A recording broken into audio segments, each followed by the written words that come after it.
Have you guys ever taken a standardized test? Well, I have. And I can tell you they take so long. You have the ACT, which could take up to 6 hours, and you have your SAT, which could take up to 4. Let's start with the ACT. The ACT has 4 parts. You have your English, math, your reading, and your science. All parts that are very strenuous and difficult tests. Next, you have your ACT. You have your reading, your writing, your language, and your math. All parts are kind of in the ACT, but sometimes a little bit more difficult than others. And also note that parts of these tests can be added on, like writing can be added on to the ACT, which certain colleges do need.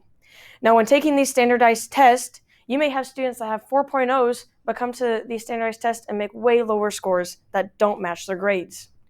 You can also have the opposite side, who have people who are straight F students but can go to a standardized test and pass it like it's a breeze. Today, I'm going to talk about the psychological, the logical, and the financial parts of the ACT.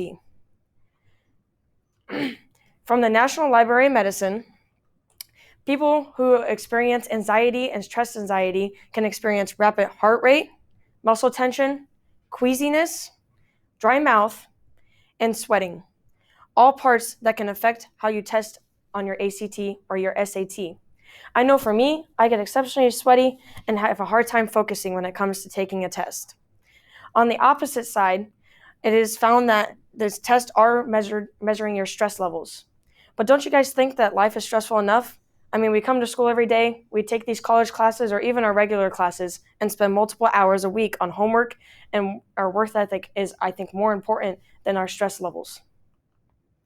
Next, let's move on to the logical side of our standardized test.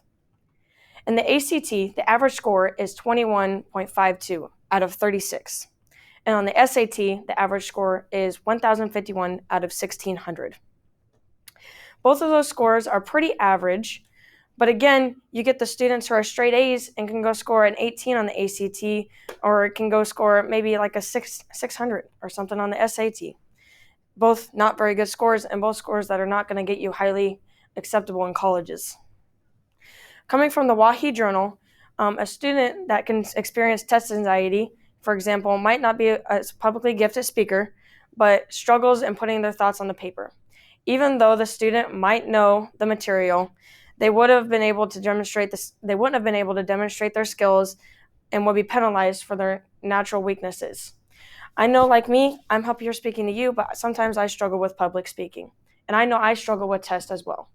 Even coming to a regular class period and taking a test, I can get really nervous and sweaty palmed before taking a test because I care about my grades.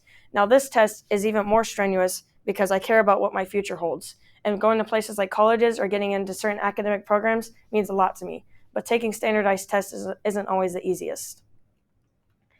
Now, I think that inside of ACTs and SATs, it should be more of work ethic. When we come to school, if you get straight A's, you obviously have to work for those straight A's when you go to school.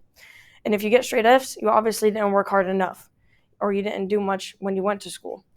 And I feel like when you go to college, that's what it's going to be like. You're going to push yourself to make those grades. And instead of basing what they're capable of based off of a standardized test score that basically tests you on your basic knowledge on certain subjects, we should base it off of work ethic, which can be based off of GPA. Next is the financial part of the standardized test. In the ACT, it can cost up to $80 and possibly more with writing. And the SAT can cost up to $55. There is the understanding that in those tests, you guys can get waivers if you are on free and reduced lunch. But for families, some families may have parents that do make enough money a year, but still don't pay for the test. Because I do believe that parents think that students should start to make their own decisions when they get to high school because they are taking these tests to go to college.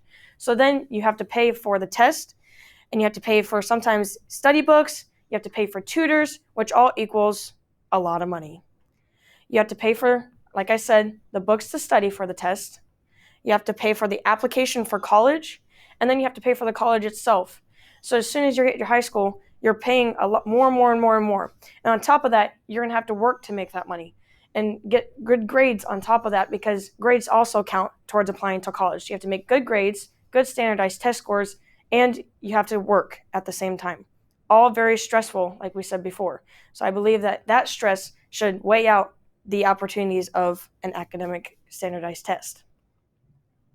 Today we went over the psychological, the logical, and the financial parts of standardized testing. I don't know about you, but why do we need standardized testing if we already have these test scores or these grades that can substitute for them? I know colleges today are working on judging grades more than they are standardized testing, but there are still many high-level schools like Harvard and Yale that still look at your standardized test scores to base whether you should get into the school. I don't know about you, but I care about my grades, and I work super hard to make sure that they are up. And I think that if we substitute standardized test scores for grades, our lives will be a lot better. So I say no to standardized testing and yes to GPAs.